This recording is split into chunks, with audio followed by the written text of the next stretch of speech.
Hello दोस्तों, नमस्कार। मेरा नाम है संदीप और आप सभी का वेलकम है नथिंग इम्पॉसिबल के यूट्यूब चैनल पर। आशा करता हूं कि आप सभी बहुत ही अच्छे होंगे। और आज के इस वीडियो में हम लोग यूजीसी नेट फर्स्ट पेपर में एग्ज़ाम 2022 और 23 के पॉइंट ऑफ व्यू से जो आपका एग्ज़ाम होने वाला है, यहाँ पर 8 जुलाई 2018 से लेके 24 जून 2019 के बीच में जितने भी क्वेश्चन प्रीवियस ईयर में पूछे जा चुके हैं शिक्षण अभिवृत्ति के, उन प्रश्नों को यहाँ पर हम एक्सप्लेन में देखने वाले हैं। और इसके साथ ही साथ इन सभी क्वेश्चन को आप प्रैक्टिस सेट की तरह भी अटेम्प्ट कर सकते हैं। सभी क्वेश्चन को मैं एक्सप्लेन करते हुए चलूँगा, बहुत ही अच्छे तरीके से आपको समझ में आएगा। बस आपको करना क्या है कि वीडियो को स्टार्टिंग से लेके एंड तक देखना है। और मैं आपको भरोसा दिलाता हूँ कि वीडियो काफ़ी आपको इंटरेस्टिंग लगेगा, क्योंकि मैंने इसको बहुत ही अच्छे तरीके से तैयार करने का प्रयास किया है और काफ़ी समय लगा है। आई होप कि आपको पसंद आए। तो यहाँ पर जो है आपको याद रखना, 8 जुलाई 2018 से लेके 24 जून 2019 के बीच में जितने भी शिक्षण अभिवृत्ति के इंपॉर्टेंट क्वेश्चन प्रीवियस ईयर में पूछे गए हैं उनको हम यहाँ पर कवर करेंगे। आप इसे प्रैक्टिस सेट की तरह अटेम्प्ट करिएगा। इसके साथ ही साथ सभी क्वेश्चन को मैं एक्सप्लेन करूँगा और उसके आंसर को भी एक्सप्लेन करते हुए चलूँगा, ताकि आपको बहुत ही बेहतरीन तरीके से समझ में आए। और एक बात मैं और बता दूं कि यहाँ पर आप 2019 तक देख रहे हैं, इसके बाद मैं 2020 के भी जितने क्वेश्चन हैं शिक्षण अभिवृत्ति के वो भी मैं कंप्लीट कराऊंगा। और इसके साथ साथ 2021 में जो आपका एग्जाम हुआ है उनके भी शिक्षण अभिवृत्ति के क्वेश्चन, यानी कि पूरा जो इम्पोर्टेंट है 2018 के बाद का ही क्वेश्चन ज़्यादा इंपॉर्टेंट है। जैसे और आप पीछे जाते हैं तो आपको बहुत वन लाइनर टाइप में क्वेश्चन या बहुत ज़्यादा इंपॉर्टेंट आपको नहीं दिखेंगे। तो 18 ज़्यादा से ज़्यादा आप 17 से क्वेश्चन जो है आप सॉल्व कर सकते हैं। ये ज़्यादा इंपॉर्टेंट है आपके एग्जाम के पॉइंट ऑफ व्यू से। तो चलिए फिर वीडियो को स्टार्ट करते हैं।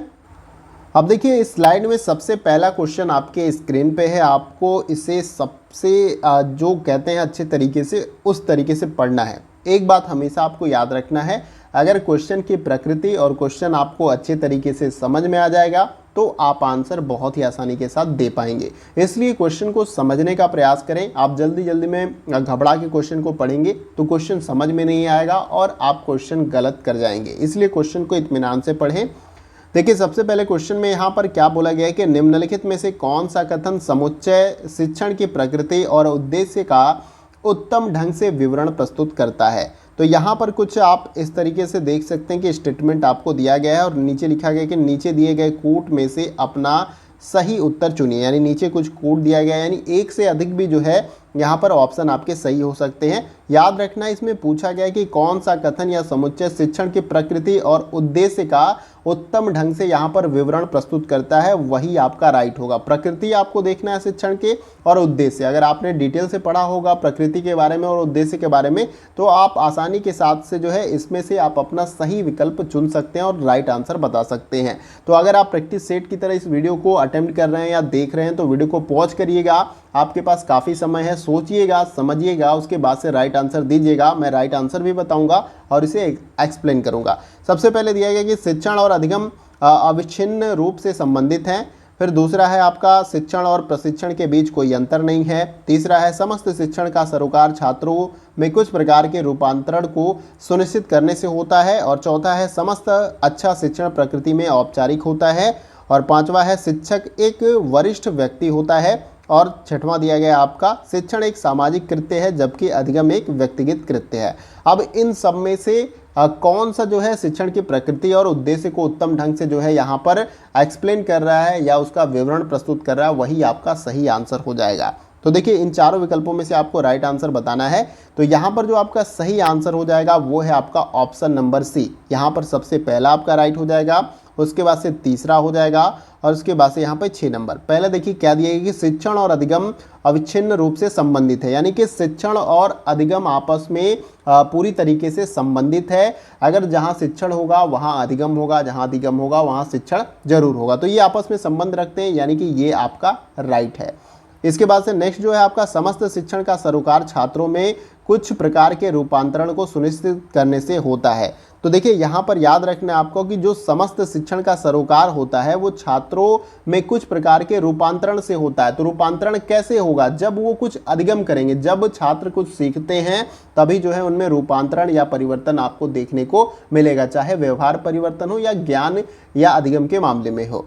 इसके बाद से नेक्स्ट जो है आपका इसमें शिक्षण एक सामाजिक कृत्य है जबकि अधिगम एक व्यक्तिगत कृत्य है।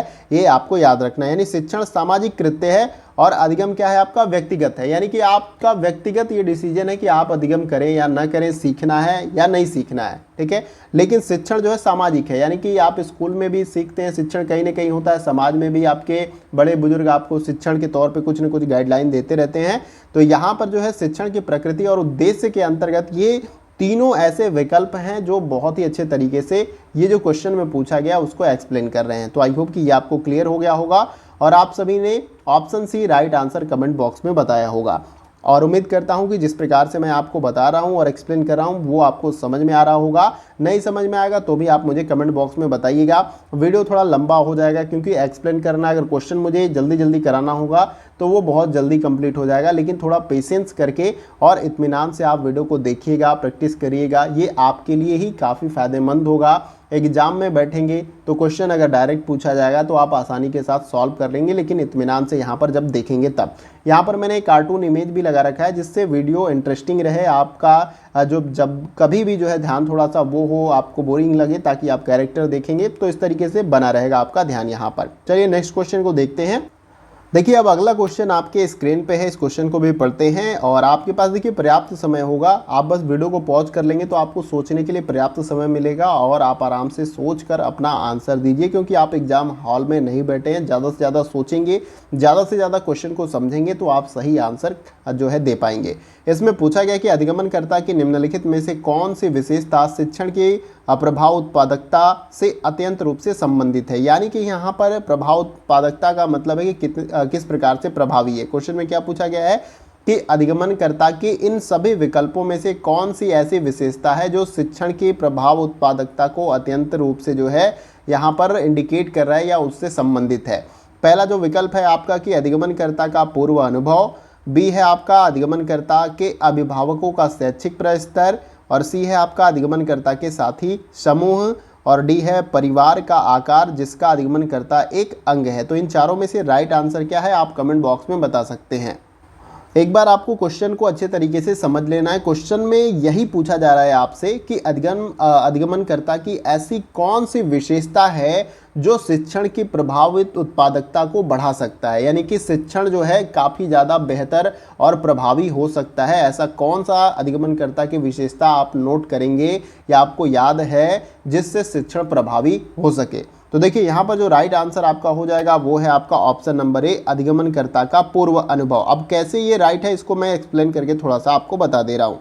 अगर किसी व्यक्ति के पास, अगर किसी जो काम करने जा रहा है उसका पहले से थोड़ा बहुत ज्ञान रहेगा उसके पास, तो जब वो काम करने जाएगा तो उसके लिए वो काम क्या होगा, आसान होगा। इसी प्रकार से अगर शिक्षार्थी अगर क्लास 6 में जाता है और क्लास 5 का उसके पास थोड़ा बहुत ज्ञान है तो वो क्लास 6 में अच्छे तरीके से सारे सिलेबस को या कोर्स को कंप्लीट कर सकता है। और जिसके पास अगर ज्ञान नहीं होगा, पूर्व अनुभव या पूर्व ज्ञान नहीं होगा, तो उसको थोड़ी समस्या होगी अधिगमन करने में। तो जब बच्चे को कुछ पता रहता है तो उस स्थिति में अगर शिक्षण होगा तो प्रभावी होगा, यानी कि प्रभाव उत्पादकता जो है बहुत बेहतर होगी। तो आई होप कि ये आपको समझ में आ गया। आप ही बता दीजिए कोई विद्यार्थी 0 लेवल पे है, कोई विद्यार्थी 2 उस लेवल उसका ऊपर है इससे, तो ये ज़्यादा बेहतर तरीके से कोई चीज़ों को, कॉन्सेप्ट को पकड़ पाएगा, या जो 0 लेवल पे है वो कॉन्सेप्ट को अच्छे तरीके से पकड़ पाएगा। तो जाहिर सी बात है आप बोलोगे कि दूसरे लेवल पे जो विद्यार्थी है वो ज़्यादा बेहतर तरीके से कॉन्सेप्ट समझ पाएगा, क्योंकि उसके पास थोड़ी बहुत इन्फॉर्मेशन या नॉलेज है जो कि यहाँ पर पूर्व अनुभव के तौर पे उसके पास है। तो आई होप कि ये आपको क्लियर हो गया। देखिए अच्छे तरीके से मैं बता रहा हूँ, आपको कहीं दिक्कत होगी आप कमेंट बॉक्स में बताइएगा, मैं नेक्स्ट सेशन या नेक्स्ट वीडियो में उस कमी को दूर करने का प्रयास करूंगा, लेकिन मैं अपने तरफ से बहुत ही अच्छे तरीके से प्रयास कर रहा हूँ। आइए अगले क्वेश्चन को देखते हैं। अब देखिए यहाँ पर जो नेक्स्ट क्वेश्चन आपका है क्वेश्चन नंबर 3 है और ये क्वेश्चन आपका मैचिंग वाला है, और इस टाइप के क्वेश्चन आपको अपने एग्जाम में देखने को मिलेंगे ही मिलेंगे, वो चाहे किसी भी यूनिट से आपको देखने को मिल जाए, चाहे टीचिंग एप्टीट्यूड से या शोध अभिवृत्ति से, लोक विकास पर्यावरण वाले यूनिट से या हायर एजुकेशन से। तो किसी यूनिट से आपको इस टाइप के 2-4 क्वेश्चन आपको अपने पेपर में देखने को मिलेंगे।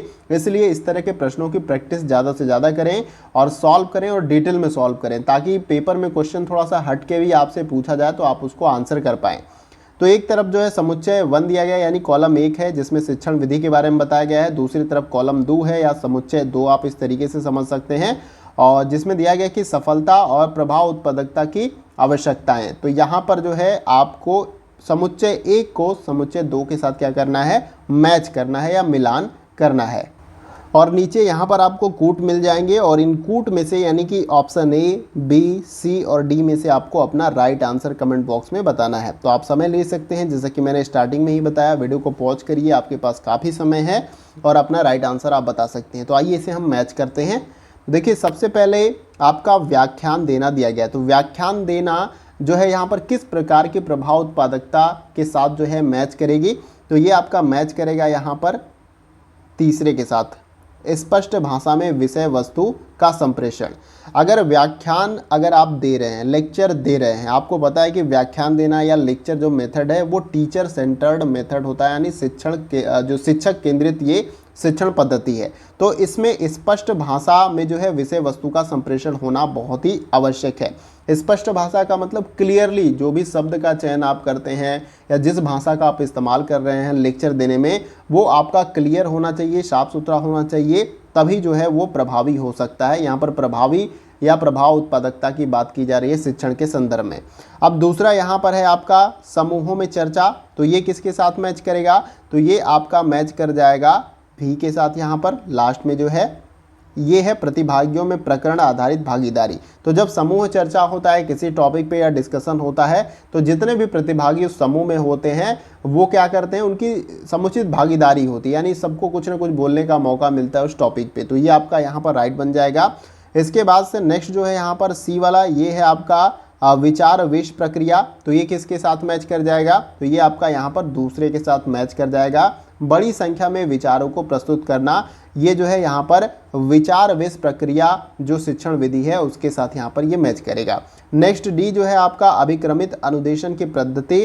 तो ये किसके साथ मैच करेगा, तो ये आपका पहले के साथ यहाँ पर मैच कर जाएगा। प्रतिपुष्टि सहित लघु पदों में प्रस्तुति जो है करेंगे, तभी जो है इसकी प्रभाव उत्पादकता बेहतर होगी। जब अभिक्रमित अनुदेश पद्धति शिक्षण विधि का आप इस्तेमाल कर रहे हैं, तो यह वहाँ पर जो है आपको इन बातों का ध्यान रखना है कि प्रतिपुष्टि यानी फीडबैक आपको लेना है और उसके सहित जो है लघु पदों में प्रस्तुति, यानी छोटे छोटे फॉर्म में जो है, जैसे छोटे छोटे सब टॉपिक्स में जो है चीज़ों को एक्सप्लेन और उसको बताते हुए चलना है। तो आई होप कि आपको अच्छे तरीके से क्लियर हो गया। अब तो आपने देख लिया कैसे ये मैच हुआ है, तो आप आसानी के साथ कूट में अपना राइट आंसर बता सकते हैं।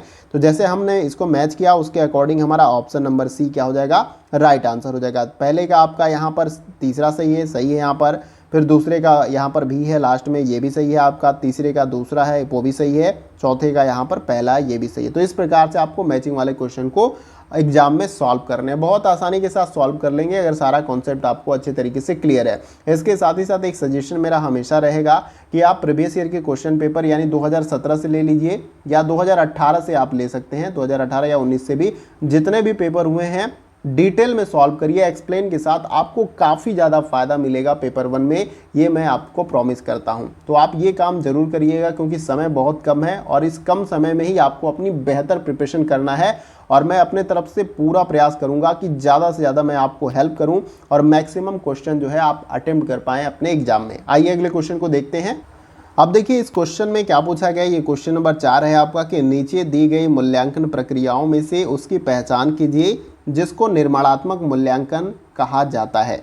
तो यहाँ पर नीचे आप देख सकते हैं कि निर्माणात्मक मूल्यांकन के संदर्भ में कुछ स्टेटमेंट्स दिए गए हैं और हमें बताना है कि मूल्यांकन की प्रक्रियाओं में उसकी पहचान कीजिए जिसको जो है निर्माणात्मक मूल्यांकन में जो है हम इस्तेमाल करते हैं। निर्माणात्मक मूल्यांकन के संदर्भ में वो स्टेटमेंट हमारा सही होना चाहिए, वही हमें यहाँ पर फाइंड करना है। नीचे दिए गए कोड का प्रयोग करते हुए अपने उत्तर को चुनिए। तो इस तरीके से भारी भरकम क्वेश्चन आपके एग्जाम में आते हैं, सिंपल नहीं आते, बहुत कम आप सिंपल आते हैं एक लाइन में क्वेश्चन, कभी कभी आ जाते हैं 1-2 क्वेश्चन आपको देखने को मिलेंगे, ऐसा नहीं कि नहीं मिलेंगे, लेकिन ज़्यादातर क्वेश्चन आपको इसी टाइप से देखने को मिल जाएंगे। अब देखिए यहाँ पर सबसे पहला जो दिया गया है कि शिक्षक पाठ्यक्रम का कार्य पूरा करने के बाद छात्रों को ग्रेड देता है, क्या ये निर्माणात्मक मूल्यांकन का के संदर्भ में सही हो जाएगा आपका, ऐसे बताना है, ठीक है। दूसरा आपका है शिक्षक कक्षा में छात्रों के साथ अंतःक्रिया के दौरान सुधारात्मक प्रतिपुष्टि प्रदान करता है। तीसरा है शिक्षक इकाई परीक्षण में छात्रों को अंक देता है और चौथा है शिक्षक कक्षा में छात्रों के संदेह को स्पष्ट करता है और पांचवा है छात्रों के समग्र निष्पादन के बारे में प्रत्येक 3 माह के अंतराल पर अभिभावकों को रिपोर्ट किया जाता है और 6 नंबर पे है आपका शिक्षक प्रश्न उत्तर सत्र के माध्यम से अधिगमनकर्ता को अभिप्रेरणा में वृद्धि करता है। तो यहाँ पर ये कुछ स्टेटमेंट्स आपको निर्माणात्मक मूल्यांकन में दे दिया गया है और नीचे कूट आपको देखने को मिल जाएगा। Option A, option B, option C, option D, इनमें से ही आपको राइट आंसर अपना बताना है। देखिए यहाँ पर इस क्वेश्चन का जो हमारा राइट आंसर हो जाएगा वो है आपका ऑप्शन नंबर डी, यहाँ पर दूसरा और उसके बाद से चौथा और छठवां नंबर जो है आपका राइट हो जाएगा निर्माणात्मक मूल्यांकन में। अब कैसे सही है इसको थोड़ा सा मैं आपको क्लियर करता हूं और समझाता हूं।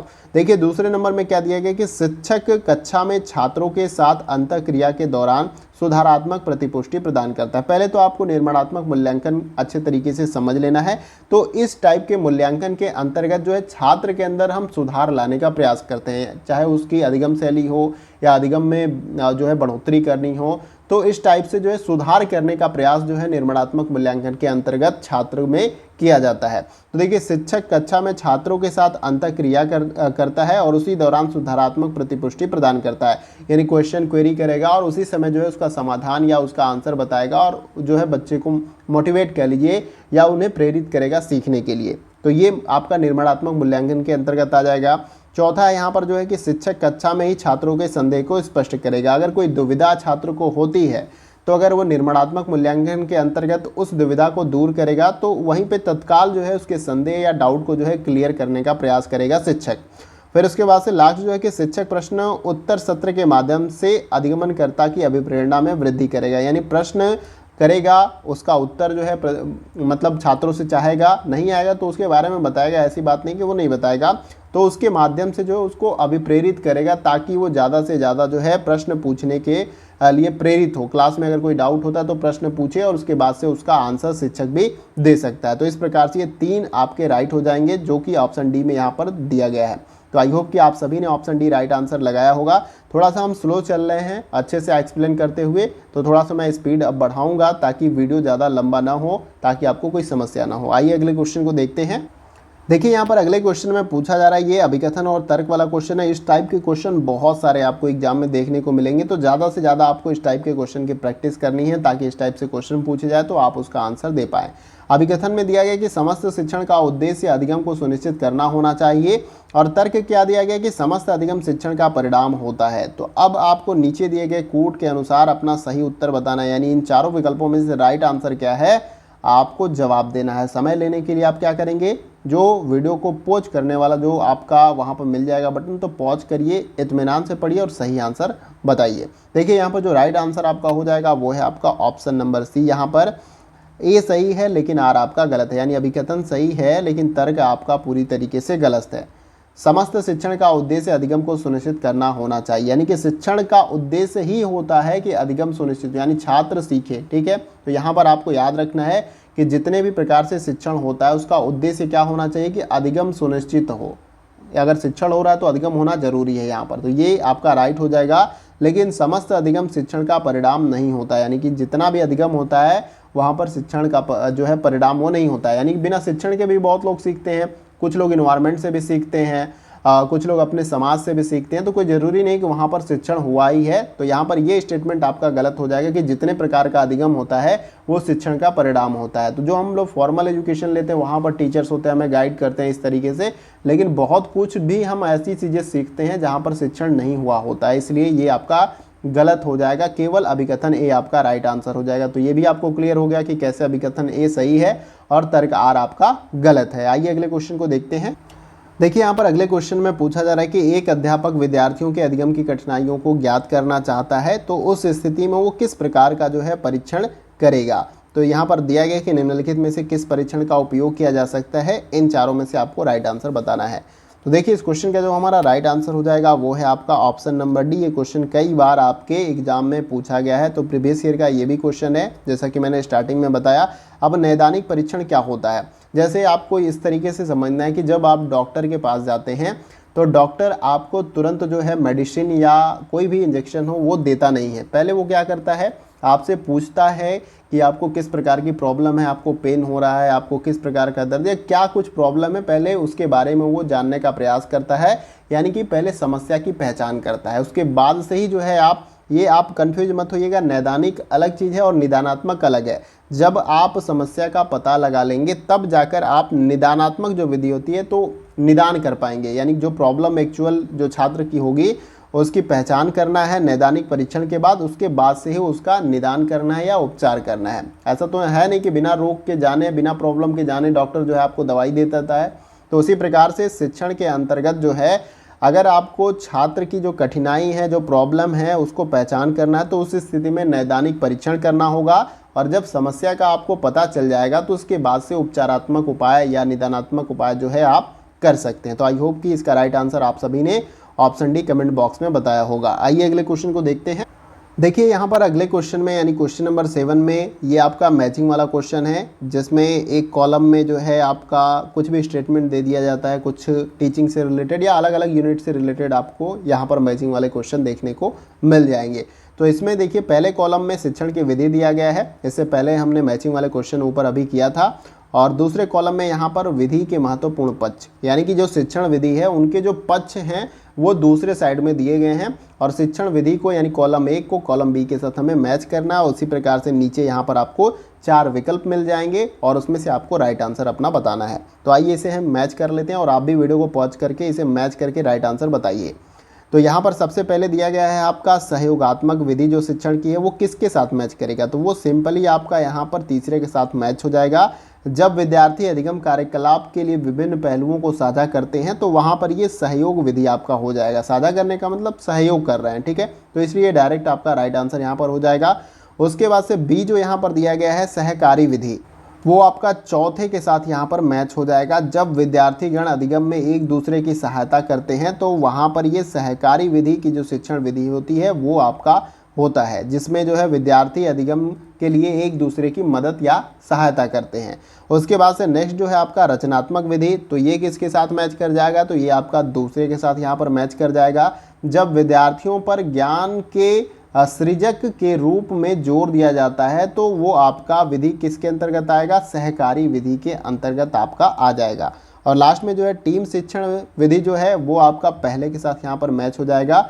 जब शिक्षण में अध्यापकों की विशेषज्ञता का उपयोग किया जाता है तो वो आपका टीम शिक्षण विधि होता है, जिसमें टीम में जो है टीचर्स जो है पढ़ाने का काम करते हैं। तो आई होप कि इस प्रकार से आपने मैच किया होगा, और नीचे यहाँ पर चारों विकल्पों में से जैसे आपने मैच किया उसी के अकॉर्डिंग आपको क्या करना है, राइट आंसर बताना है। तो जैसे हमने मैच किया उसके अकॉर्डिंग हमारा यहाँ पर ऑप्शन बी क्या हो जाएगा, राइट आंसर हो जाएगा। और आप सभी ने भी जो है right answer option B comment box में बताया होगा। आइए अगले क्वेश्चन को देखते हैं। अब देखिए यहाँ पर जो नेक्स्ट क्वेश्चन हमारा है क्वेश्चन नंबर 8, इसमें क्या पूछा जा रहा है कि निर्माणात्मक मूल्यांकन का मुख्य उद्देश्य क्या है। तो अभी इस टाइप से क्वेश्चन अभी ऊपर हमने देखा था, तो इसीलिए मैं कह रहा हूँ कि प्रीवियस ईयर के क्वेश्चन को अगर आप अच्छे से सॉल्व करते हैं तो क्वेश्चन थोड़ा सा मॉडिफाई होकर पूछा जाता है, काफ़ी ज़्यादा हेल्प होगी प्रीवियस ईयर के क्वेश्चन पेपर को जब आप सॉल्व करेंगे। तो यहाँ पर पहला विकल्प है विद्यार्थियों को अगली कक्षा में प्रोन्नत करना, बी है विद्यार्थियों के अधिगम को बढ़ाना, और सी है कक्षा में सहयोग को बढ़ावा देना, और डी ऑप्शन है अधिगम की कठिनाइयों को समझना। तो अब इन चारों विकल्पों में से राइट आंसर क्या है वही आपको बताने का प्रयास करना है।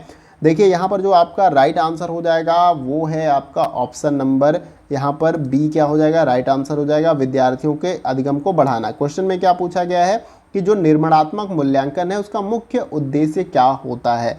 तो विद्यार्थियों के जो अधिगम में प्रॉब्लम आती है या समस्या होती है उसको बढ़ाने का या एक तरीके से उनकी प्रॉब्लम का सॉल्यूशन करने का यहाँ पर निर्माणात्मक मूल्यांकन में प्रयास किया जाता है। अभी इसके बारे में मैंने ऊपर आपको बताया कि यहाँ पर क्लास में ही अगर विद्यार्थी को कोई प्रॉब्लम होती है, किसी टॉपिक पे अगर आप पढ़ा रहे हैं तो उसका संदेह है आपको क्लासरूम में ही दूर करने का प्रयास करना है, और उसको ज़्यादा से ज़्यादा मोटिवेट और अभिप्रेरित करना है ताकि वो बेहतर तरीके से लर्न कर सके, सीख सके। तो विद्यार्थियों के अधिगम को बढ़ाना आपका राइट आंसर हो जाएगा। देखिए वहीं से ही आपका क्वेश्चन बन गया, उसमें जो भी स्टेटमेंट्स दिए गए थे निर्माणात्मक मूल्यांकन के अंतर्गत ये भी आपका वहाँ पर आ जाएगा। तो अगर आप अच्छे तरीके से टॉपिक को या प्रीवियस ईयर के क्वेश्चन को क्लियर करते हैं तो आपको ज़्यादा से ज़्यादा हेल्प मिलेगी। आइए अगले क्वेश्चन को देखते हैं। अब देखिए अगला क्वेश्चन हमारा है क्वेश्चन नंबर 9, और इसमें पूछा जा रहा है कि शिक्षक निम्नलिखित में से किस शिक्षण सहायक सामग्री का प्रयोग कक्षा में प्रत्यक्ष अंतःक्रियात्मक युक्ति के रूप में कर सकता है। तो यहाँ पर शिक्षण सहायक सामग्रियों के बारे में दिया गया है और पूछा क्या जा रहा है कि किस शिक्षण सहायक सामग्री का प्रयोग कक्षा में प्रत्यक्ष अंतःक्रियात्मक युक्ति के रूप में किया जा सकता है।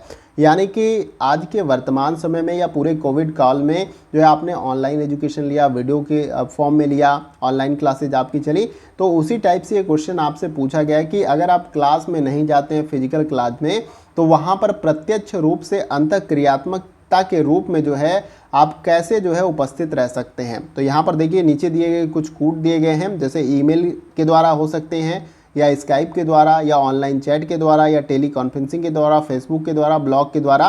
तो यहाँ पर कुछ विकल्प आपको दिए गए कि इन विकल्पों में से किस विकल्प के द्वारा जो है आप यहाँ पर जो है क्लास कक्षा में जो है जो क्लास ऑनलाइन होगी उसमें प्रत्यक्ष अंतःक्रियात्मक रूप से जो है आप उपस्थित हो सकते हैं। तो यहाँ पर इन चारों विकल्पों में से आपको राइट आंसर बताना है। तो यहाँ पर जो आपका राइट आंसर हो जाएगा उसको मैं डायरेक्ट टिक करके आपको बताता हूँ। ये स्काइप है। स्काइप जो है ऑडियो कॉन्फ्रेंसिंग के रूप में इसका इस्तेमाल किया जाता है। एक से अधिक लोग जो है यहाँ पर बात कर सकते हैं ऑडियो के रूप में, ठीक है। ऑडियो कॉन्फ्रेंस किया जाता है और उसके साथ साथ टेली कॉन्फ्रेंसिंग आपका होता है, ये भी कॉन्फ्रेंस होता है। इसमें जैसे कि वीडियो जो कॉन्फ्रेंसिंग होती है उसके अंतर्गत जो है आपका जूम आता है, ठीक है। जूम एक प्लेटफॉर्म है, उसके माध्यम से काफ़ी कॉन्फ्रेंसिंग या मीटिंग होती है। और भी कई गूगल मीट है और भी कई सारे प्लेटफॉर्म हैं। और इसके बाद से ऑनलाइन चैट आता है। ऑनलाइन चैट्स के माध्यम से भी जो है क्लासरूम में प्रत्यक्ष रूप से जो है आप उपस्थिति अपना दे सकते हैं। तो ये तीनों आपका राइट हो जाएगा और तीनों जिसमें भी आपको दिखेगा वो ऑप्शन आपका सही विकल्प हो जाएगा। तो यहाँ पर देखिए दूसरा आपका राइट है, तीसरा भी, और यहाँ पर आपको चौथा भी दिख जाएगा, इसलिए ऑप्शन बी क्या हो जाएगा हमारा राइट आंसर। बहुत सिंपल था, बहुत। इसके बारे में मैंने टीचिंग एप्टीट्यूड में या आईसीटी वाले सेक्शन में इसके बारे में, स्काइप के बारे में भी बताया था और टेली कॉन्फ्रेंसिंग के बारे में बताया था। तो देखिए यहाँ पर ऑलरेडी प्रीवियस ईयर में क्वेश्चन पूछे गए। जो भी टॉपिक मैंने कवर कराया वो आपके एग्जाम के पॉइंट ऑफ व्यू से काफ़ी इंपॉर्टेंट है। आइए अगले क्वेश्चन को देखते हैं। अब देखिए यहाँ पर जो अगले क्वेश्चन यानी क्वेश्चन नंबर 10 में पूछा जा रहा है कि विद्यार्थी केंद्रित कक्षा का प्रयोजन है। इन चारों विकल्पों में से क्या है? पहला है आपका व्यक्तिगत भिन्नता से निपटने के लिए, बी है शिक्षक उन्मुखी व्याख्यान का हास के लिए, और सी है पूर्ववर्ती ज्ञान का प्रत्यय स्मरण के लिए, और डी है समग्र कक्षा को अंतर्भूत करता। तो अब यहाँ पर इन चारों विकल्पों में से राइट आंसर क्या है? विद्यार्थी केंद्रित के बारे में आपको ऑलरेडी पता है। विद्यार्थी केंद्रित शिक्षण पद्धति वो पद्धति होती है जिसमें छात्र जिस प्रकार से सीखना चाहता है या अधिगम करना चाहता है उसी प्रकार से शिक्षक को सिखाना होता है। तो आई होप कि इतना आपको क्लियर हो रहा होगा। और इसमें जो आपका राइट आंसर हो जाएगा वो है आपका ऑप्शन नंबर ए, व्यक्तिगत भिन्नता से निपटने के लिए विद्यार्थी केंद्रित कक्षा का जो है प्रायोजन यहाँ पर किया जाता है। यानी कि छात्र अलग अलग तरीके के होते हैं, किसी को समझने में काफ़ी समय लगता है, कोई बहुत जल्दी समझ जाता है। तो यहाँ पर विद्यार्थी केंद्रित में यही खास बात है कि जिस प्रकार से छात्र अधिगम करना चाहता है, जिस तेज़ी के साथ वो सीखना चाहता है, उसी रफ्तार या उसी प्रकार से जो है यहाँ पर क्लास का प्रायोजन होता है और उसे सिखाने का प्रयास किया जाता है। काफ़ी क्वेश्चन यहाँ से डायरेक्ट पूछे जाते हैं। विद्यार्थी केंद्रित हो गया और शिक्षक केंद्रित। तो शिक्षक केंद्रित के बारे में भी आपको पता है, यानी कि शिक्षक केंद्रित में जैसे शिक्षक चाहेगा वैसे छात्रों को सीखना है। विद्यार्थी केंद्रित में विद्यार्थी जैसे चाहेगा उसी के अनुसार शिक्षक को सिखाना है। तो यहाँ पर ऑप्शन ए राइट आंसर है। आई होप कि आप सभी ने राइट आंसर कमेंट बॉक्स में बताया होगा। आइए अगला क्वेश्चन देखते हैं। देखिए यहाँ पर अगला क्वेश्चन हमारा क्वेश्चन नंबर 11।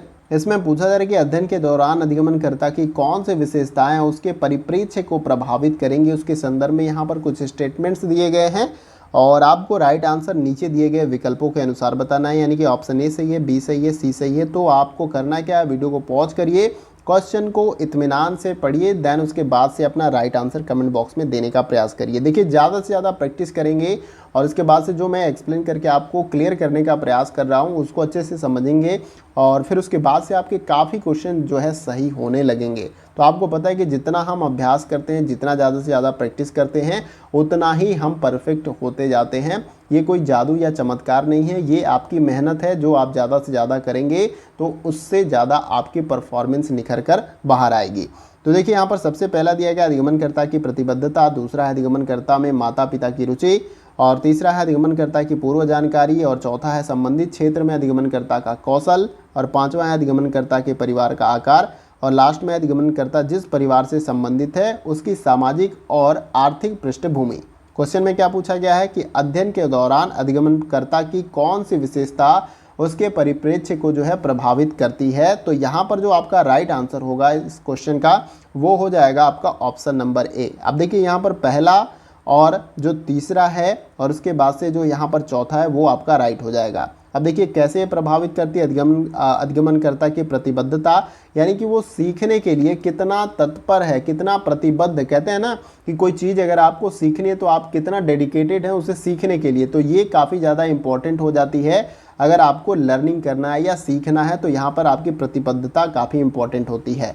नेक्स्ट जो है आपका अधिगमनकर्ता की पूर्व जानकारी। अभी इसके बारे में मैंने एक क्वेश्चन आपको कराया था कि अगर कुछ पूर्व जानकारी या पूर्व अनुभव या पूर्व ज्ञान है तो आपको अगली कक्षा में या आगे सीखने में काफ़ी ज़्यादा मदद मिलती है। जैसे 0 और 2 लेवल का मैंने कॉन्सेप्ट करके सिखाया था कि अगर 0 लेवल पे कोई व्यक्ति है तो उनको सिखाना आसान है, या 2 लेवल पे यानी कि जिसको पहले से कुछ जानकारी है उसको सिखाना आसान। तो आप जाहिर सी बात है कि आप बोलेंगे दूसरे लेवल पे जो व्यक्ति है उसको सिखाना ज़्यादा आसान है। तो आई होप कि ये भी आपको क्लियर हुआ। तीसरा है आपका संबंधित क्षेत्र में अधिगमनकर्ता का कौशल किस प्रकार का है। तो ये सभी जो है आपकी विशेषताएं जो हैं वो अधिगमनकर्ता के अध्ययन को जो है प्रभावित करती हैं। ये आपको याद रखने की क्वेश्चन में यही पूछा है, अध्ययन के दौरान अधिगमनकर्ता की ऐसी कौन सी विशेषता हैं जो है उसे प्रभावित करती हैं। तो यहाँ पर जो है आपके ये तीनों इंपॉर्टेंट है, इसलिए ये ऑप्शन है आपका राइट आंसर हो जाएगा। आइए अगले क्वेश्चन को देखते हैं।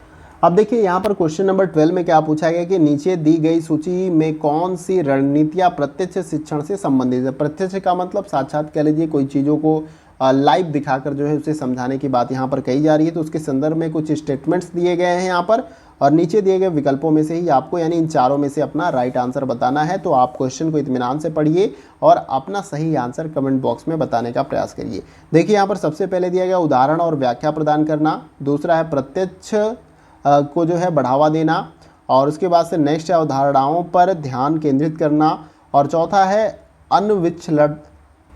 अन्वीक्षणात्मक और पुनः प्रस्तुति परकता। उसके बाद नेक्स्ट है अभ्यास और प्रतिपुष्टि प्रदान करना, और लास्ट में है समस्या प्रस्तुति और समस्या समाधान। तो आपको इन सभी विकल्पों में से यह बताना है कि प्रत्यक्ष शिक्षण से संबंधित कौन सा। प्रत्यक्ष का मतलब आप समझ रहे हैं, ऑलरेडी समझ रहे हैं कि साक्षात जो लाइव रूप से हो, ठीक है। तो यहाँ पर जो आपका राइट आंसर हो जाएगा इस क्वेश्चन का पहला, और यहाँ पर जो चौथा है पहला, और यहाँ पर जो चौथा है जो कि मैंने अभी बताया, और उसके बाद से जो लास्ट में जो यहाँ पर पांचवा है ये आपका राइट आंसर हो जाएगा। पहले में उदाहरण और व्याख्या प्रदान करना, अगर किसी चीज़ के बारे में आप बता रहे हैं तो उसका एग्जाम्पल देना और उसका लेक्चर, तो ये प्रत्यक्ष शिक्षण से आपका रिलेट करता है कि आपने कुछ एग्जाम्पल दिया और उसके बाद से उसके बारे में बताया। फिर उसके बाद है यहाँ पर अन्वीक्षणात्मक और पुनः प्रस्तुति परकता जो है, ये भी आपका प्रत्यक्ष शिक्षण से संबंधित होता है। पुनः प्रस्तुति यानी कि दोबारा से उसको रिकॉल करके या दोबारा उस कॉन्सेप्ट को क्लियर करना, ये भी प्रत्यक्ष शिक्षण के अंतर्गत है। और नेक्स्ट जो है आपका अभ्यास और प्रतिपुष्टि प्रदान करना, ये भी प्रत्यक्ष शिक्षण से संबंधित है, यानी अभ्यास और उसकी प्रतिपुष्टि करना, ये सारा जो है आपका यहाँ पर रणनीति जितने भी ये प्रत्यक्ष शिक्षण से संबंधित है, ये आपको याद रखना है। और जो भी आपका राइट है उसके अकॉर्डिंग जो आपका राइट आंसर यहाँ पर हो जाएगा वो है आपका ऑप्शन नंबर सी। तो आई होप कि आप सभी ने option C right answer comment box में बताया होगा। आइए अगले क्वेश्चन को देखते हैं। अगला क्वेश्चन हमारा है क्वेश्चन नंबर 13। देखिए इसमें पूछा जा रहा है कि निम्नलिखित में से परीक्षण के किस प्रकार में एक विद्यार्थी के दूसरे विद्यार्थी के कार्य निष्पादन के साथ परस्पर तुलना की जाती है।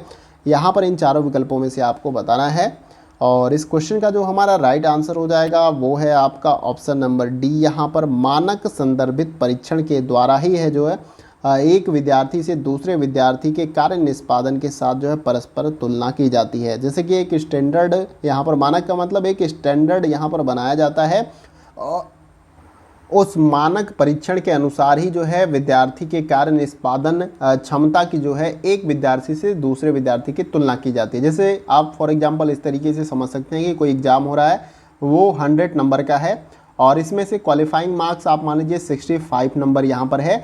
तो अब ये एक स्टैंडर्ड या मानक यहाँ पर बना दिया गया कि इसके ऊपर जो आएंगे बच्चे वो जो है पासिंग मार्क कह लीजिए या बेहतर होंगे, इसके बाद से जो 100 नंबर लाएंगे वो एक्स्ट्रा ऑर्डिनरी होंगे, लेकिन एक स्टैंडर्ड यहाँ पर बनाया गया। तो अब इस लेवल को जो भी क्रॉस करेंगे छात्र तो वो बेहतर होंगे, और जो उनसे इस तरीके से तुलना की जाती है ये आपको याद रखना है, इनकी कार्य क्षमता। तो आई होप कि ये आपको क्लियर हो रहा होगा। एक स्टैंडर्ड यानी कि एक मानक बनाया गया, इस तरीके से आप समझ सकते हैं। तो यहाँ पर ऑप्शन डी क्या है आपका राइट आंसर हो जाएगा। आइए अगला क्वेश्चन देखते हैं। देखिए यहाँ पर अगला क्वेश्चन हमारा क्वेश्चन नंबर 14, इसमें पूछा जा रहा है कि निम्नलिखित में से कौन सा अधिकतम निष्पादन परीक्षण का एक उदाहरण है। यहाँ पर इन चारों में से आपको बताना है। पहला है व्यक्तित्व परीक्षण, बी है आपका अप्रक्षेपी व्यक्तित्व परीक्षण, नेक्स्ट है आपका अभिक्षमता परीक्षण बाकी, और डी है आपका रुचि और अभिवृत्ति मापनी। तो इन चारों विकल्पों में से राइट आंसर क्या है, इसका जवाब आपको देना है। इसका जो राइट आंसर हमारा हो जाएगा वो है आपका ऑप्शन नंबर सी। यहाँ पर अभिक्षमता परीक्षण जो है यहाँ पर आपका राइट आंसर हो जाएगा, ये बाकी नहीं होगा, इसमें टाइप में मिस्टेक है। तो क्वेश्चन में यही पूछा गया कि इन चारों विकल्पों में से कौन सा अधिकतम निष्पादन परीक्षण का उदाहरण है, यानी कार्य निष्पादन की बात करी जा रही है कि कार्य बेहतर तरीके से कौन कर सकता है, जिसकी कार्य कुशलता जो है बेहतर हो, यानी कार्य करने की क्षमता, उसके बारे में स्किल उसके पास हो, उसके बारे में उसका ज्ञान हो, काम करने का कौशल हो। यानी कि आप इस प्रकार से समझ सकते हैं कि अभिक्षमता किसी क्षेत्र विशेष में व्यक्ति की कार्य कुशलता की विशिष्ट योग्यता तथा विशिष्ट क्षमता को यहाँ पर इंगित करता है। तो अभिक्षमता भी आपका क्लियर हो गया। तो मैंने जैसा कि स्टार्टिंग में कहा कि सभी क्वेश्चन के बारे में मैं आपको एक्सप्लेन करते हुए चलूँगा ताकि किसी भी प्रकार की आपको दिक्कत ना हो। आइए अगला क्वेश्चन हमारा है क्वेश्चन नंबर 15। देखिए इसमें पूछा जा रहा है कि निम्नलिखित सूची में से उन प्रश्नों की पहचान कीजिए जिन्हें विषय वस्तु आधारित प्रश्नों के बजाय प्रक्रिया आधारित प्रश्न कहा जाता है। तो यहाँ पर कुछ उसके संदर्भ में स्टेटमेंट या कुछ ऑप्शन आपको विकल्प मिल जाएंगे और नीचे इन चारों विकल्पों में से यानी कि कूट बनाया गया है, एक से अधिक भी विकल्प यहाँ पर सही हो सकते हैं। तो ऑप्शन ए बनाया गया, बी है, सी है, डी, इसमें से ही आपको अपना राइट आंसर कमेंट बॉक्स में बताना है। देखिए पहले यहाँ पर दिया क्या गया है, तो यहाँ पर दिया गया अभिसारी प्रश्न के बारे में, अपसारी प्रश्न के बारे में, नेक्स्ट तथ्य आधारित प्रश्न, और चौथा है अवधारणा आधारित प्रश्न, और पांचवा है अनावृत प्रश्न, और लास्ट में है अवृत प्रश्न। क्वेश्चन में क्या पूछा गया है कि उन प्रश्नों की पहचान कीजिए जिन्हें विषय वस्तु आधारित प्रश्नों के बजाय प्रक्रिया आधारित कहा जाता है। तो यहाँ पर जो आपका राइट होगा वो है, एक तो आपका अपसारी प्रश्न होता है और उसके बाद से नेक्स्ट जो है अनावृत प्रश्न है, और एक है आपका अवधारणा आधारित प्रश्न। तो देखिए यहाँ पर अपसारी प्रश्न और अवधारणा आधारित प्रश्न और इसके साथ ही साथ जो आपका अनावृत प्रकार के प्रश्न होते हैं वो विषय प्रक्रिया आधारित प्रश्नों के उदाहरण होते हैं। विषय प्रक्रिया जो होते हैं, न कि यहाँ पर जो है विषय वस्तु पर आधारित। तो यहाँ पर जो है आपका यहाँ पर ये तीनों राइट हो जाएंगे। तो नीचे आपको देख लेना इन चारों विकल्पों में से कौन सा विकल्प आपका राइट हो जाएगा। तो यहाँ पर जो है जैसे हमने यहाँ पर चूज किया है तो उसके अनुसार हमारा ऑप्शन डी क्या हो जाएगा, राइट आंसर, यानी कि दूसरा और उसके बाद से चौथा और पांचवा आपका राइट आंसर हो जाएगा। आई होप कि आपको क्वेश्चन क्लियर हो गया होगा। आइए अगले क्वेश्चन को देखते हैं। अगला क्वेश्चन हमारा है क्वेश्चन नंबर 16। देखिए इसमें पूछा जा रहा है कि विचारावेश प्रक्रिया यानी कि ब्रेन स्टॉर्मिंग को एक विधि के रूप में किसके लिए प्रयुक्त किया जाता है, ये आपको इन चारों विकल्पों में से बताना है। पहला है कि लीक से हटकर चिंतन यानी कि आउट ऑफ बॉक्स थिंकिंग करने के लिए, बी है सुसंगत चिंतन करने के लिए, और सी है यहाँ पर रुचि के क्षेत्र में नए विचारों को उत्पन्न करने के लिए, और डी है आलोचनात्मक चिंतन के लिए। तो आपको बताना है कि जो विचारावेश एक प्रक्रिया है जिसको इंग्लिश में ब्रेन स्टॉर्मिंग भी कहा जाता है, तो यह विधि किसके लिए प्रयुक्त किया जाता है इन चारों विकल्पों में से। तो इसका जो राइट आंसर हमारा हो जाएगा वो है आपका ऑप्शन नंबर सी, रुचि के क्षेत्र में नए विचारों को उत्पन्न करने के लिए ब्रेन स्टॉर्मिंग जो है एक विधि होती है, उसका इस्तेमाल किया जाता है। हिंदी में इसको विचारावेश प्रक्रिया भी कहा जाता है। तो इसके अंतर्गत रुचि के क्षेत्र में जिसमें आप इंटरेस्ट रखते हैं उसमें आप नए विचारों को उत्पन्न या उसके बारे में सोच सकते हैं ब्रेन स्टॉर्मिंग के अंतर्गत। तो आई होप कि आपको क्लियर हो रहा होगा, ऑप्शन सी राइट आंसर है और आपने option C right answer comment box में बताया होगा, ये मैं उम्मीद करता हूँ। आइए अगला क्वेश्चन देखते हैं। यहाँ पर जो नेक्स्ट क्वेश्चन है क्वेश्चन नंबर 17, इसमें पूछा जा रहा है कि कार्यशाला का उद्देश्य किसके लिए होता है, इन चारों विकल्पों में से बताना है। पहला है व्यवहारिक अनुभव, बी है विविधतापूर्ण व्याख्यान सुनना, सी है अंतःक्रिया के साथ अधिगम, और डी है अपने स्वयं के कार्य पर विविधतापूर्ण चर्चा करना। चारों विकल्पों में से राइट आंसर क्या है?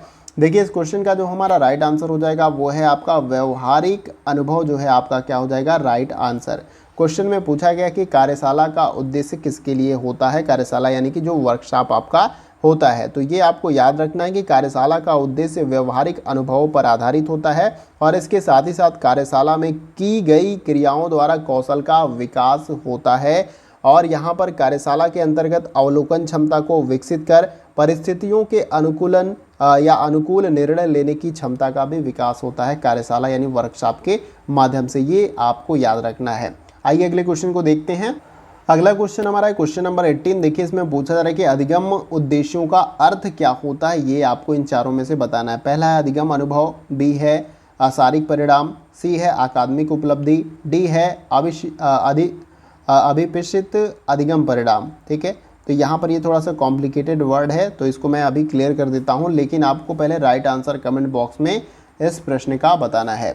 देखिए यहाँ पर जो राइट आंसर आपका हो जाएगा वो है ऑप्शन नंबर डी। क्या हो जाएगा राइट आंसर, अभिप्रेषित अधिगम। अब इसका मतलब क्या होता है मैं आपको क्लियर कर देता हूँ। देखिए अनुभव तथा प्रयासों के द्वारा व्यवहार में परिवर्तन लाने को ही यहाँ पर अभिक्षिप्त यानी कि कुछ शुद्ध हिंदी यहाँ पर दे दिया गया। इसीलिए एग्जाम टाइम में आपको क्या करना है कि अंग्रेजी के टर्म्स या वर्ड्स को भी देखते हुए चलना है। जहाँ पर टफ वर्ड हिंदी के मिल जाएं, अगर नहीं समझ में आ रहे हैं तो वहाँ आप जो है अपने लैंग्वेज को ऊपर दिया रहता है, लैंग्वेज को आप इंग्लिश मोड में करके क्वेश्चन को रीड कर सकते हैं, तो थोड़ा सा आपको इस तरीके से भी हेल्प मिल जाएगा। तो ये आपको याद रखना है कि आप हिंदी मीडियम के छात्र हैं लेकिन थोड़ी बहुत आपको इंग्लिश आती है, तो अगर कोई डिफ़िकल्ट वर्ड हिंदी का मिल जाए तो सिंपली आपको अपना लैंग्वेज चेंज करना है हिंदी से इंग्लिश में और उसको पढ़ना है। इस तरीके से आपके एक आध दो क्वेश्चन या कई सारे क्वेश्चन जो है आपके सॉल्व हो सकते हैं। जब आपको जो टफ वर्ड है समझ में नहीं आए तब आपको ये काम करना है, अगर समझ में आए तो बहुत ही अच्छी बात है। तो यहाँ पर आपका राइट आंसर क्या हो जाएगा, ऑप्शन नंबर डी। तो यहाँ पर मैं आपको थोड़ा सा अधिगम के बारे में बता देता हूँ। तो अधिगम या लर्निंग सीखने का एक सामान्य बोलचाल की भाषा में हम इसका इस्तेमाल करते हैं। जो सीखते हैं हम उसी को अधिगम या लर्निंग भी हम कहते हैं। और यहाँ पर जिसका अभिप्राय क्या होता है कि अनुभव तथा जो प्रयास हम करते हैं अधिगम के अंतर्गत या सीखने के दौरान, उसी के द्वारा हमारे व्यवहार में परिवर्तन आता है। यानी व्यवहार में परिवर्तन लाने के लिए ही सारा कुछ अधिगम सीखना आपका होता है। तो यहाँ पर ऑप्शन डी आपको याद रखना है। उम्मीद करता हूँ कि डी ऑप्शन राइट आंसर आपने कमेंट बॉक्स में बताया होगा। आइए अगला क्वेश्चन देखते हैं। अगला क्वेश्चन हमारा है क्वेश्चन नंबर 19। देखिए इसमें पूछा जा रहा है कि स्व अधिगम को इष्टतम बनाने के लिए निम्नलिखित में से कौन सा प्रेरणा सिद्धांत जो है सर्वाधिक सहायक होता है। इन चारों विकल्पों में से आपको बताना है। क्या ऑप्शन ए सही है, बी सही है, सी सही है, डी सही है। राइट आंसर आपको समय लीजिए, वीडियो को पॉज करिए और राइट आंसर बताइए। देखिए यहाँ पर राइट आंसर हो जाएगा आपका ऑप्शन नंबर सी। क्या हो जाएगा, सक्षमता की आवश्यकता को संतुष्ट करने के लिए संभावना प्रदान करना। ये आपका राइट आंसर हो जाएगा। क्वेश्चन में यही पूछा गया कि स्व अधिगम को इष्टतम बनाने के लिए यानी उच्चतम स्तर पे पहुंचाने के लिए इस तरीके से कह सकते हैं, इन चारों विकल्पों में से कौन सा अभिप्रेरणा सिद्धांत सर्वाधिक सहायक यहाँ पर होगा। तो सक्षमता की आवश्यकता को संतुष्ट करने के लिए संभावना प्रदान करना, ये जो है आपका अभिप्रेरणा सिद्धांत सर्वाधिक सहायक आपका होगा अगर आप स्व अधिगम करते हैं और उसको इष्टतम लेवल पे जो है पहुंचाने का या इष्टतम बनाने का आप प्रयास करते हैं। तो यहाँ पर ऑप्शन सी आपका राइट आंसर है और आप सभी ने इसका राइट आंसर कमेंट बॉक्स में दिया होगा। आइए अगले क्वेश्चन को देखते हैं। अगला क्वेश्चन हमारा है क्वेश्चन नंबर 20। देखिए इसमें पूछा जा रहा है कि निम्नलिखित में से शोध के लिए किस प्रकार में शिक्षण संबंधी सक्षमता के संवर्धन की संभाव्यता होती है। यहाँ पर इन चारों विकल्पों में से आपको बताना है कि किस टाइप का रिसर्च जो है या किस टाइप का जो शोध है वो शिक्षण संबंधी सक्षमता के संवर्धन में संभाव्यता होती है। तो इन चारों में से आपको राइट आंसर बताना है कमेंट बॉक्स में।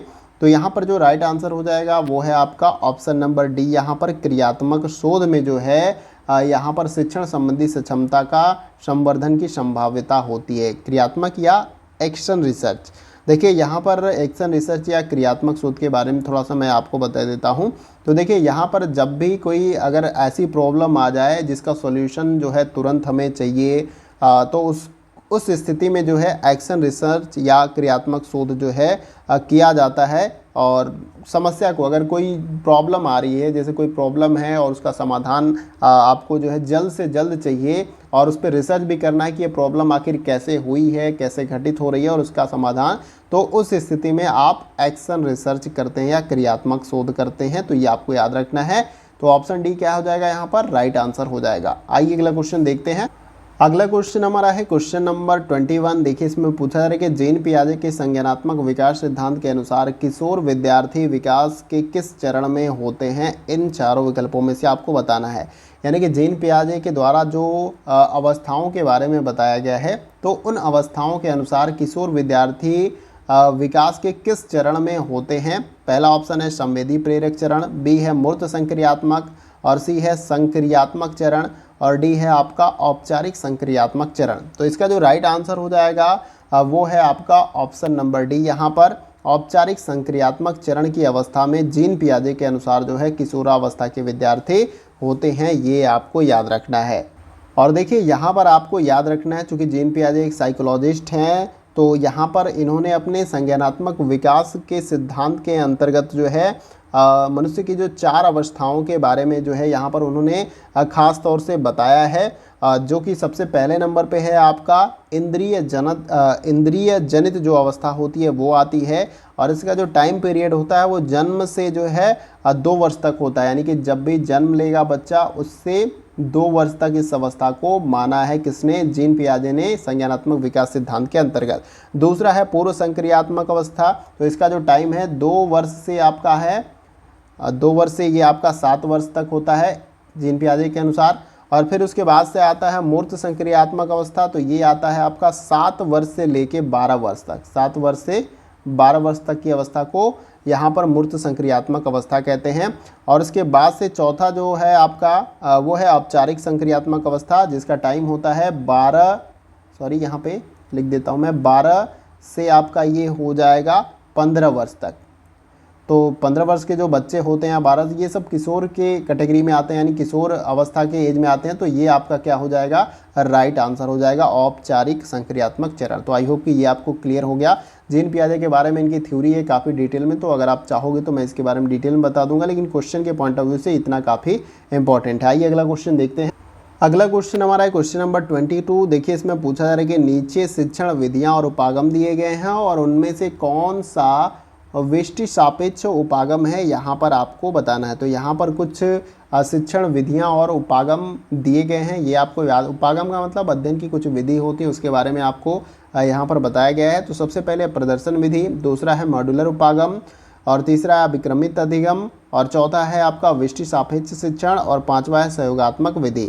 अब आपको नीचे दिए गए इन चारों विकल्पों में से अपना राइट आंसर बताना है। क्वेश्चन में यही पूछा गया है कि नीचे शिक्षण विधियां और उपागम दिए गए हैं और उनमें से कौन सा व्यष्टि सापेक्ष उपागम है।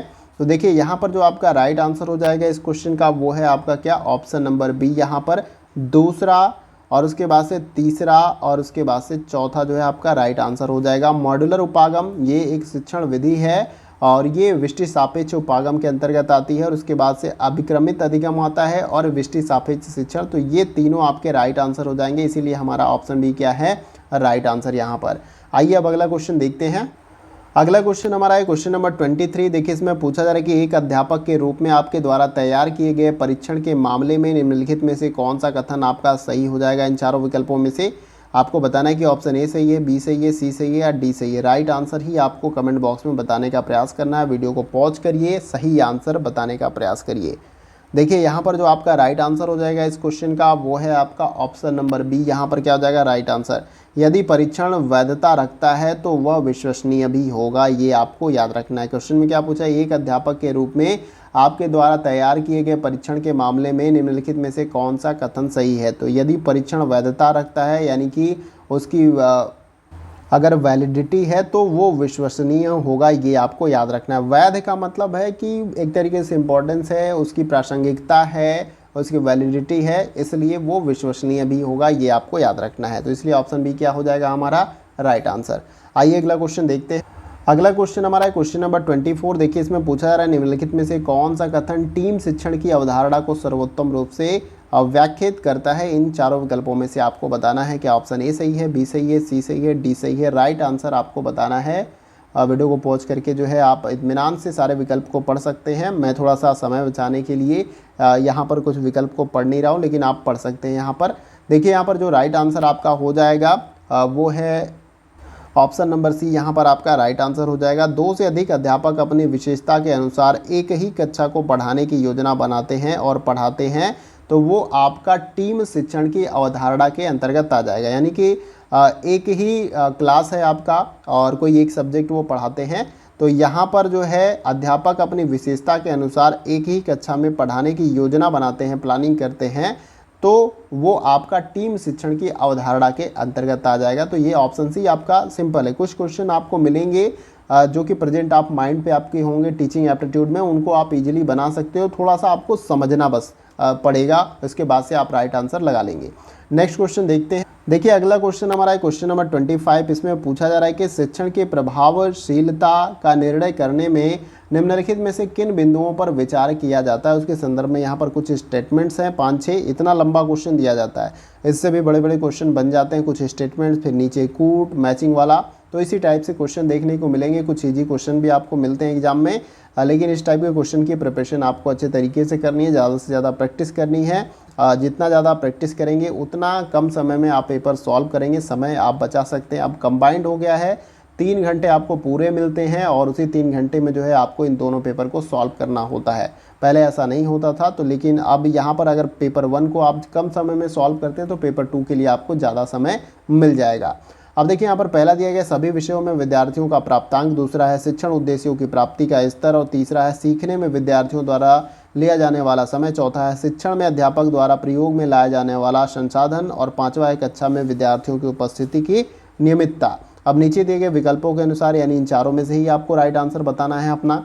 तो यहाँ पर जो आपका राइट आंसर हो जाएगा वो है आपका ऑप्शन नंबर डी यहाँ पर, यानी कि दूसरा और तीसरा और चौथा आपका राइट हो जाएगा। शिक्षण उद्देश्यों की प्राप्ति का स्तर और सीखने में विद्यार्थियों द्वारा लिया जाने वाला समय और शिक्षण में अध्यापक द्वारा प्रयोग में लाया जाने वाला संसाधन। क्वेश्चन में क्या पूछा गया था कि शिक्षण की प्रभावशीलता का निर्णय करने में इन सभी विकल्पों में से किन बिंदुओं पर विचार किया जाता है। देखिए शिक्षण उद्देश्यों की प्राप्ति का स्तर यानी शिक्षण के उद्देश्य पहले यहाँ पर निर्धारित होनी चाहिए, तो वो काफ़ी इंपॉर्टेंट है शिक्षण की प्रभावशीलता के लिए। और सीखने में विद्यार्थियों द्वारा लिया जाने वाला समय यानी कि विद्यार्थी किस प्रकार से सीखने में समय ले रहा है, ये भी शिक्षण की प्रभावशीलता यानी कि बच्चा बहुत लेट से समझता है, सीखता है, तो यहाँ पर शिक्षण में भी कोई दिक्कत हो सकती है, या जो जिस शिक्षण विधि से आप पढ़ा रहे हैं वो उसको उस तरीके से समझ में नहीं आ रहा है, तो ये भी इंपॉर्टेंट है। और शिक्षण में अध्यापक द्वारा प्रयोग में लाया जाने वाला संसाधन यानी किस तरह के संसाधन या रिसोर्सेज का इस्तेमाल किया जा रहा है टीचर से, ये भी शिक्षण की प्रभावशीलता पे काफ़ी ज़्यादा प्रभाव डालता है। तो इसलिए हमारा ऑप्शन डी क्या हो जाएगा, राइट आंसर। आइए अगला क्वेश्चन देखते हैं। अगला क्वेश्चन हमारा है क्वेश्चन नंबर 26। देखिए इसमें पूछा जा रहा है कि कक्षा में साथी समूह अंतःक्रिया यानी कि PR ग्रुप इंस्ट्रक्शन से किस में मदद मिलती है। इन चारों विकल्पों में से आपको बताना है। पहला है अवधारणा के अवबोध में, बी है अपनी गलतफहमी को महसूस करने में, सी है संपर्क निर्माण यानी कि रैपो बिल्डिंग में, और डी है प्रश्न पूछने में। तो यहाँ पर जो इस क्वेश्चन का राइट आंसर हो जाएगा वो है आपका ऑप्शन नंबर ए, अवधारणा के अवबोध को जो है यहाँ पर समझने में जो है मदद मिलती है। ये आपको याद रखना है। क्वेश्चन में क्या पूछा गया कि कक्षा में साथी समूह अंतःक्रिया यानी कि PR ग्रुप इंस्ट्रक्शन से किस में मदद मिलती है, तो अवधारणा के अवबोध में जो है यहाँ पर मदद मिलती है। बाकी कुछ विकल्प आपको सामान्य से दिख रहे होंगे अपनी गलतफहमी को महसूस करने में। तो इस टाइप से क्वेश्चन अगर आपको नहीं आते हैं तो आप एलिमिनेशन वाला जो मेथड होता है यानी कि जो विकल्प आपको गलत लगते हैं उनको एलिमिनेट करके जो है उनको काट के इस तरीके से भी जो है अपना सही आंसर, तो ये आप तब कर सकते हैं जब आपको एकदम क्वेश्चन समझ में नहीं आ रहा है, लेकिन जब आपको राइट आंसर क्लियर पता है तो आप उसी तरीके से सॉल्व करें। जब कुछ क्वेश्चन बचे तो एलिमिनेशन यानी 2 विकल्प आपको पता है कि ये तो गलत है, ये नहीं पता है, और तीसरा भी आपको लग रहा है संभावित कि ये गलत है, तो उस तरीके से अंत में जो विकल्प बनता है वो आपका राइट आंसर, आप उसे मानकर सही आंसर लगा सकते हैं। ठीक है, तो इस तरीके से चांसेस ज़्यादा होते हैं, जो कि तुक्का आप लगाते हैं तो उससे ज़्यादा चांस जो है इस तरीके से क्वेश्चन सही होने के चांसेज होते हैं। ठीक है, तो इस विधि का आप जरूर इस्तेमाल करें। तो यहाँ पर जो राइट आंसर है आपका ऑप्शन नंबर ए। आइए अगला क्वेश्चन देखते हैं। अब देखिए क्वेश्चन नंबर 27 में पूछा जा रहा है कि जब कम संसाधनों का प्रयोग कर और शिक्षक के प्रयास तथा स्व अधिगम पर अधिक जोर देकर विद्यार्थियों के अधिगम परिणाम सुनिश्चित किए जाते हैं, तो इसमें निम्नलिखित में से कौन शिक्षक के बारे में सर्वाधिक उपयुक्त ढंग से वर्णन करता है, यानी कौन सा ऐसा शब्द है या कौन सा विकल्प है जो शिक्षक के बारे में सर्वाधिक उपयुक्त ढंग से वर्णन या एक्सप्लेनेशन करता है। पहला ऑप्शन है शिक्षक सफल है, बी है शिक्षक प्रभावी है, सी है शिक्षक बुद्धिमान है, और डी है शिक्षक व्यवहारिक है। तो यहाँ पर जो आपका राइट आंसर हो जाएगा इस क्वेश्चन का वो है आपका ऑप्शन नंबर बी, यहाँ पर शिक्षक प्रभावी है। क्वेश्चन में क्या पूछा गया, जब कम संसाधनों का प्रयोग कर और शिक्षक के प्रयास तथा स्व अधिगम पर अधिक जोर देकर विद्यार्थियों के अधिगम परिणाम सुनिश्चित किए जाते हैं, यानी कि कम संसाधनों में और कम जो है रिसोर्सेज में कह लीजिए और यहाँ पर मेहनत करके जो है अधिगम जो परिणाम है उसको बेहतर किया जाता है, तो यहाँ पर शिक्षक प्रभावी यानी शिक्षक में जो है कुछ काबिलियत है, कुछ टैलेंट कह लीजिए है, या कुछ खास बात है जिसके वजह से वो कम संसाधनों में बिना किसी एक्सक्यूज के दिए हुए अधिगम परिणाम को जो है वो सुनिश्चित करता है, यानी बेहतर से बेहतर लर्निंग वो करवा देता है। तो यहाँ पर शिक्षक की प्रभावकारिता की बात हो रही है, इसलिए बी ऑप्शन आपका राइट आंसर हो जाएगा। आइए अगला क्वेश्चन देखते हैं। अगला क्वेश्चन हमारा है क्वेश्चन नंबर 28। देखिए इसमें पूछा जा रहा है कि विमर्शी व्यवहार का अर्थ व्यक्ति द्वारा निम्नलिखित में से किसका उपयोग है, इन चारों में से आपको बताना है। पहला है संज्ञान, बी है अधिसंज्ञान, और सी है संज्ञान पर अधिसंज्ञान, और डी है अधिगम का प्रबलन। तो राइट आंसर आपको कमेंट बॉक्स में बताना है। देखिए इस क्वेश्चन का जो हमारा राइट आंसर हो जाएगा वो है आपका ऑप्शन नंबर बी अधिसंज्ञान यानी मेटा कॉग्निशन। क्वेश्चन में विमर्शी व्यवहार का अर्थ व्यक्ति द्वारा इन चारों विकल्पों में से किसका उपयोग है, तो याद रखना अधिसंज्ञान या मेटा कॉग्निशन का उपयोग है।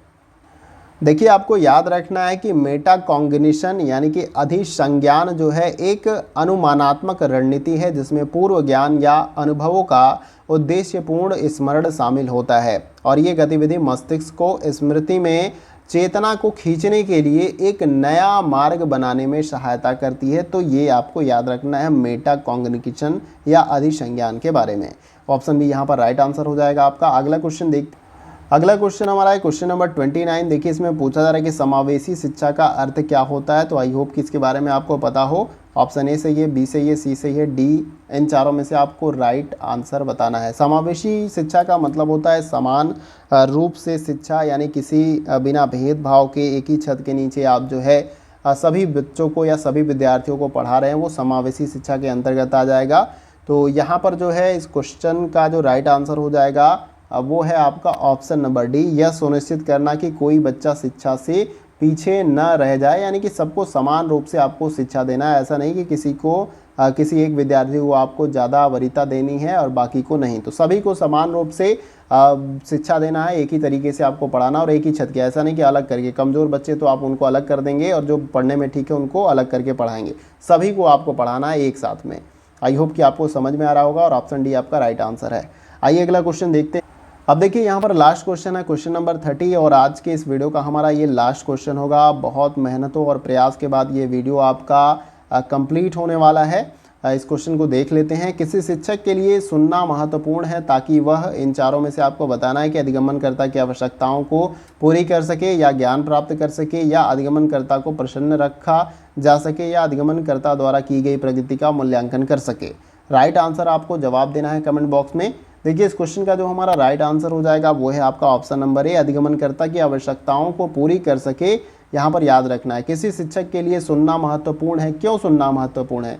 ताकि वो लर्नर जो सीखने वाला है, जो अधिगमन करता है, उनकी आवश्यकताओं को पूरी कर सके, इसीलिए सुनना उसके लिए महत्वपूर्ण है। न कि ज्ञान प्राप्त कर सके, न कि अधिगमनकर्ता को प्रसन्न रख सके, न कि अधिगमनकर्ता द्वारा की गई प्रगति का मूल्यांकन कर सके। तो पहला इंपॉर्टेंट है, इसलिए ऑप्शन ए क्या हो जाएगा हमारा राइट आंसर हो जाएगा। और उम्मीद करता हूं कि आप सभी ने राइट आंसर कमेंट बॉक्स में बताया होगा। तो यहाँ पर ये वीडियो का सेशन आपका कंप्लीट होता है, पूरी तरीके से संपन्न होता है। काफ़ी ज़्यादा समय लगा इस वीडियो को बनाने में, कंटेंट को टाइप करने में काफ़ी मेरा समय गया, इसमें 2 घंटे लमसम आई थिंक गया, क्योंकि थोड़ा बीच बीच में मैंने ब्रेक लिया था, और उसके बाद से ये 1 घंटे लगभग वीडियो को बनाने में लगा। कुल मिला के इस वीडियो को बनाने में 3 घंटे से ऊपर का समय लगा, और उम्मीद करता हूं कि वीडियो का सेशन आप सभी को पसंद आया होगा। यहाँ पर जितने भी क्वेश्चन मैंने आपको कराए हैं वो क्वेश्चन 8 जुलाई 2018 से लेके 24 जून 2019 के बीच के क्वेश्चन है टीचिंग एप्टीट्यूड के, यानी शिक्षण अभिवृत्ति के। तो इससे काफ़ी ज़्यादा हेल्प होगा। मैं अलग अलग यूनिट के क्वेश्चन को जो है प्रीवियस ईयर के प्रैक्टिस सेट की तरह उसके साथ ही साथ क्वेश्चन को एक्सप्लेन करते हुए करा रहा हूँ। तो मैं जितने भी वीडियो आपको लाऊंगा इस टाइप से, तो एक एक यूनिट से कम आपको आई थिंक 150 के आसपास क्वेश्चन मिल जाएगा। यानी कि 10 यूनिट की अगर बात करें तो 1500 से ऊपर क्वेश्चन इस टाइप से मैं आपको कराने वाला हूं। और भी अलग तरीके से एमसीक्यू के फॉर्म में भी क्वेश्चन कराऊंगा। तो काफ़ी ज़्यादा प्रैक्टिस मैं आपको कराऊंगा जिससे आपको एग्जाम में हेल्प मिले, और क्वेश्चन आपको वही मिलेंगे जो कि आपके एग्जाम के पॉइंट ऑफ व्यू से इंपॉर्टेंट होंगे, जो प्रीवियस ईयर में पूछे गए हैं और जिस टाइप के क्वेश्चन पूछे जाते हैं। ऐसा नहीं कि बस फॉर्मेलिटी पूरा करना है, आपकी मदद या आपकी हेल्प होनी काफ़ी ज़्यादा ज़रूरी है। मुझे कितना भी समय लगे, मुझे बोलने में आई थिंक मुझे बहुत ज़्यादा थकान हो रही है और काफ़ी ज़्यादा मुझे पेन भी हो रहा है गले में, लेकिन मैं प्रयास कर रहा हूँ कि ताकि आप जो है इस बार अपना नेट और जेआरएफ क्लियर कर लें। बस आपसे उम्मीद मैं यही रखता हूं कि आप वीडियो को ज़्यादा से ज़्यादा शेयर करेंगे, और वीडियो अच्छा लगे तो लाइक भी करेंगे, और वीडियो अच्छा नहीं लगे तो आप डिसलाइक भी क्या करिए, लेकिन मुझे कमेंट बॉक्स में बता दीजिए कि क्या प्रॉब्लम है, क्या दिक्कत है, क्या समझ में नहीं आया तो मैंने डिसलाइक किया, ताकि मैं अगले वीडियो में उसे करेक्ट कर सकूं, उसे सही कर सकूं। तो हमारा उत्साहवर्धन और सपोर्ट करने के लिए आप वीडियो को लाइक करें और वीडियो को ज़्यादा से ज़्यादा शेयर करें। मैंने सब कुछ बता दिया आपको कि कितना काफ़ी ज़्यादा समय लगा मुझे इस वीडियो को तैयार करने में, और इसी तरीके से डेली आपको 30 क्वेश्चन मिलेंगे ये प्रीवियस ईयर के, और ये 10 यूनिट से क्वेश्चन मैं आपको दूंगा, और यहाँ से आपको 20 क्वेश्चन जरूर मिलेंगे।